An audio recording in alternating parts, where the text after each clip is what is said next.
heard stories about the Soul Cairn, but never thought I'd see it myself. So far, it's about what I imagined.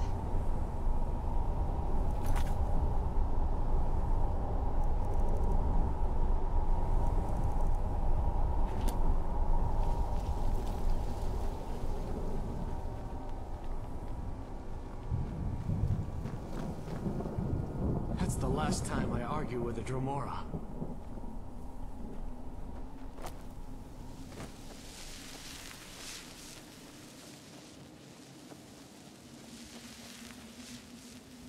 So, this is what it's like on the other side.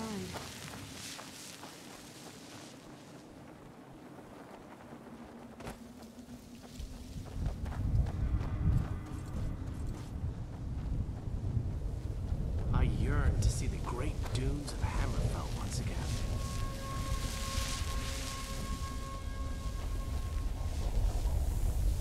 Where'd you come from?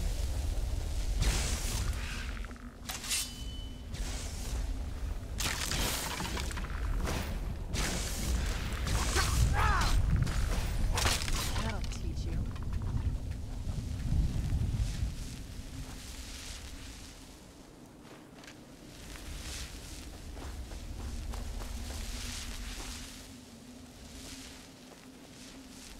Where'd you come from?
You must help me find my Arvak. He doesn't deserve to be in a place like this. Arvak, my horse. We came to this horrible place together. We were attacked by monsters, so I told him to run. Please, he's such a loyal creature, and he's been running for so long. You have to save him. A place like this will change you. Arvak? Arvak! Where are you? Arvak, please come back! Come back!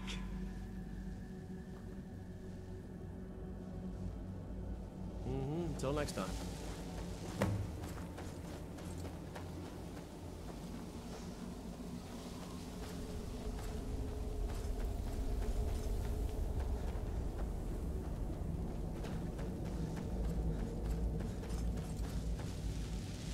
Death is but a door.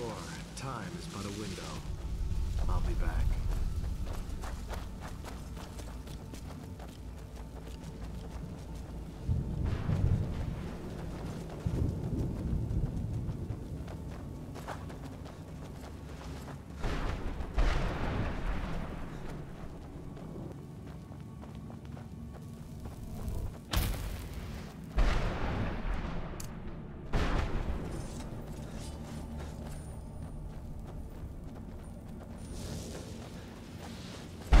Where'd you come from?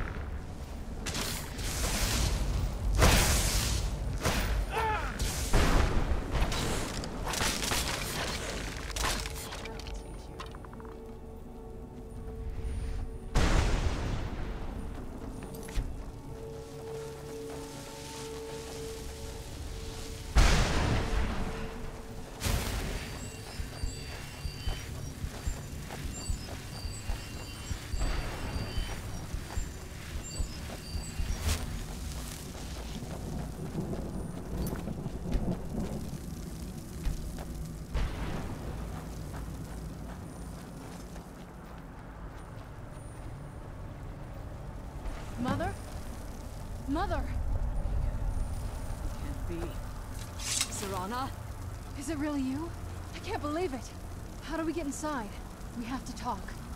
Serana, what are you doing here? Where's your father? He doesn't know we're here. I don't have time to explain. I must have failed. Harkon's found a way to decipher the prophecy, hasn't he? No, you've got it all wrong. We're here to stop him. To make everything right. Wait a minute. You brought a stranger here? Have you lost your mind? No, you don't... You, come forward. I would speak with you. So how has it come to pass that a vampire hunter is in the company of my daughter? It pains me to think you'd travel with Serana under the guise of her protector in an effort to hunt me down. Coming from one who murders vampires as a trade, I find it hard to believe your intentions are noble. Serana has sacrificed everything to prevent Harkon from completing the prophecy. I would have expected her to explain that to you. You think I'd have the audacity to place my own daughter in that tomb for the protection of her Elder Scroll alone? The scrolls are merely a means to an end.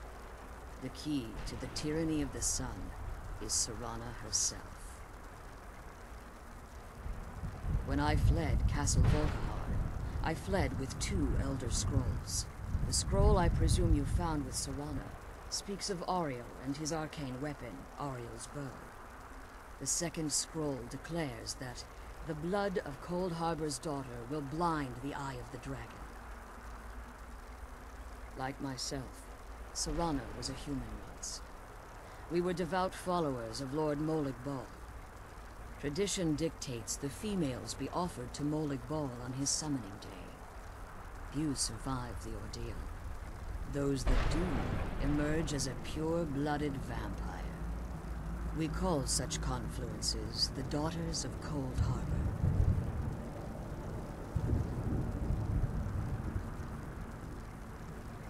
It was expected of her, just as it was expected of me. Being selected as an offering to Molag Bal is an honor. She wouldn't have dared turn her back on that. It's what some call the domain of Molag Bal, his place in oblivion. Now you're beginning to see why I wanted to protect Serana, and why I've kept the other Elder Scroll as far from her as possible. If Harkon obtained Auriel's bow, and Serana's blood was used to taint the weapon, the tyranny of the sun would be complete. In his eyes, she'd be dying for the good of all vampires. And how exactly do you plan on stopping him? Have you been listening to me? Like Serana, I'm a pure-blooded vampire. My presence on Tamriel is as much of a danger as hers. You care nothing for Serana, or our plight. Whether or not you've become one of us in order to survive the Soul Cairn, you're still a vampire hunter at heart. You're here because we're abominations in your mind.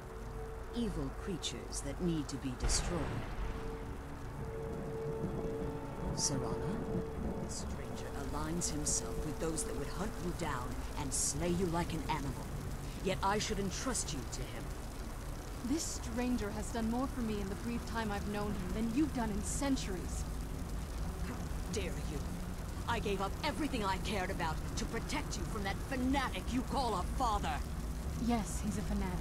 He's changed. But he's still my father. Why can't you understand how that makes me feel?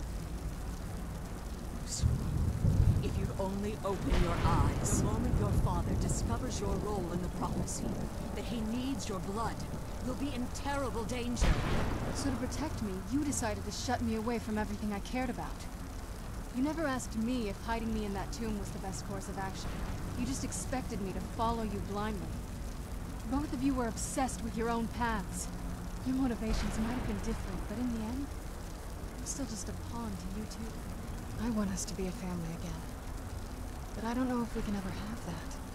Maybe we don't deserve that kind of happiness. Maybe it isn't for us. But we have to stop him, before he goes too far.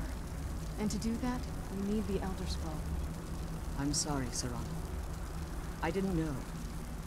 I didn't see. I've allowed my hatred of your father to estrange us for too long. forgive me. If you want the Elder Scroll, it's yours. Your intentions are still somewhat unclear to me, but for Serana's sake, I'll assist you in any way that I can.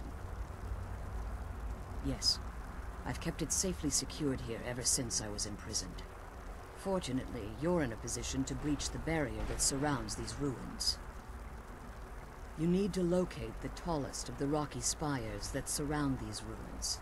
At their bases, the barrier's energy is being drawn from unfortunate souls that have been exiled here. Destroy the keepers that are tending them, and it should bring the barrier down.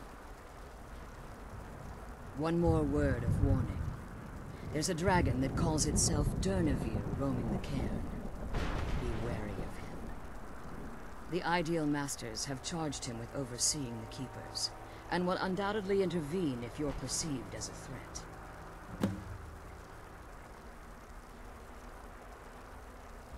Harkon's vision is a world plunged in eternal darkness, where the vampire can flourish, and never again fear the tyranny of the sun.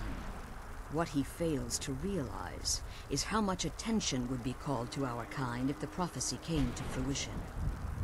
If eternal night fell, there are many who wouldn't stand for it. They would raise armies in attempts to return things to normal. The order of the day would be our destruction, until every last vampire was hunted down and eliminated. I do. It's how the vampire has survived for millennia, and the only way we can continue to survive in the future.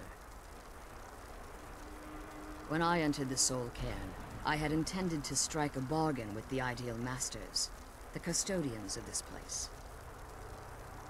I requested refuge in the Soul Cairn, and in exchange, I would provide the Ideal Masters the souls that they crave. If I had foreseen the value they placed on my own soul, I would never have come here. The Ideal Masters unleashed their keepers and sent them to destroy me. Fortunately, I was able to hold them at bay and retreat into these ruins. Unfortunately, yes. Since the keepers weren't able to claim my soul, they had their minions construct a barrier that I'd never be able to breach. Time has very little meaning to me. Consequently, it has little meaning to the Ideal Masters as well. I suppose you could call this the ultimate waiting game, each watching the other to see which will give in. I know very little about them. They're mystic entities that lord over the Soul Cairn, controlling every aspect from its fabric to its appearance. While some necromancers believe they are the crystalline structures dotting the Soul Cairn, I believe there's more to it than that. I think they transcend what we perceive as a physical form. Perhaps they were once corporeal beings, but they've obviously reached a point where they no longer require a tangible presence. Conduits, through which the Ideal Masters speak to their underlings and feed on their victims. The Ideal Masters' weakness is their insatiable hunger for pure souls. It's the reason for the Soul Cairn's existence, and the only leverage a necromancer has when bargaining with them. The ability to summon powerful undead guardians, as one would conjure an Atronak or Daedra. However, the majority of necromancers that are foolish enough to enter into a bargain with the Ideal Masters wind up here, as harvested souls. As you've been traveling in the Soul Cairn, your body has become attuned to it. Let's just say a tiny part of you rubbed off on it, and in its place, a bit of the Soul Cairn filled the void. You should find no difficulty using the portal any longer. Be careful, and keep my daughter safe. Let's kill those keeper things and get back to the prison. I'm glad you're here. I don't think I could be doing this alone. The sooner we get out of this place, the better. Just what my mother told me. I've also studied a little bit on my own, but there's not much. When something is trapped in a soul gem, and then the energy is used for powering an enchantment, The remnants are sent here. Well, I think it's specifically the black ones. I don't know if the Soul Cairn takes just any leftovers. Look at this place. Do you think anything would want to live here? The only things that can survive here are the Ideal Masters, the undead, and the souls themselves. Well, if you want to call that living. I don't think anyone's ever met the Ideal Masters. I'm not even sure anyone knows what they look like. They could be underground, flying above us. They might be the ground, I have no idea. Lots of theories. Some say they feed on them like I feed on blood. Others think they use them as payment to an even higher power. Almost like a currency. A very strange currency. Whatever they're doing with them, they've been harvesting for millennia. No telling how many souls are trapped here. Look around you. There are some extremely powerful undead here. Even a necromancer as seasoned as my mother would be willing to spend years trying to gain access to them. Exactly. It's a lost art. Most necromancers just raise up whatever bodies are nearby. A simple trick, really. Child's play. But bringing something from the Soul Cairn gives you something much more powerful. Well, that's usually the trick.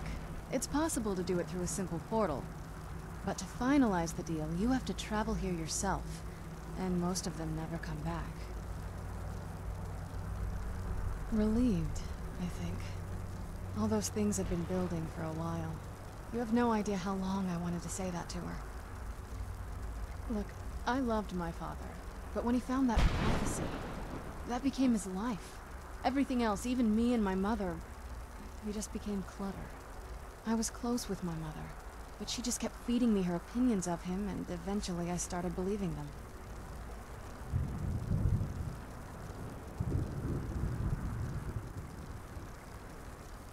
The moment we gave ourselves to Molik Bal, things got really icy between them. They were both drunk with power, and pulling in different directions. And then he found that prophecy, and that was it. I was. Honestly, it took me up until now to figure out that my mother was really just as bad as he was. He was obsessed with power. She was obsessed with seeing him fail. It was just so toxic. Maybe I could have seen this coming. We could all be better off now.